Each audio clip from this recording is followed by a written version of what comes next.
ဟုတ်တယ်ကြားတော့မှရှိတယ်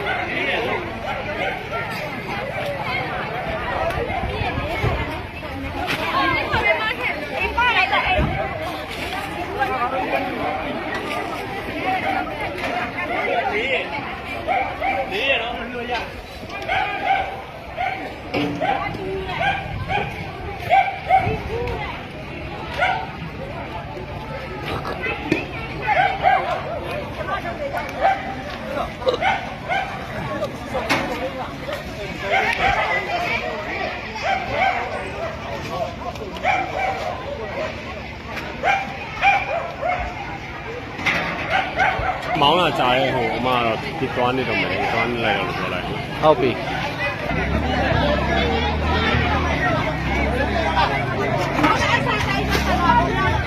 ဘာပဲထင်တယ်ဟုတ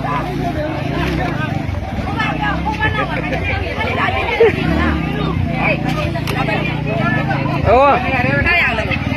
အဲ့မှာထားလိုက်တယ်ဟိုဘက်ကထားလိုက်တော့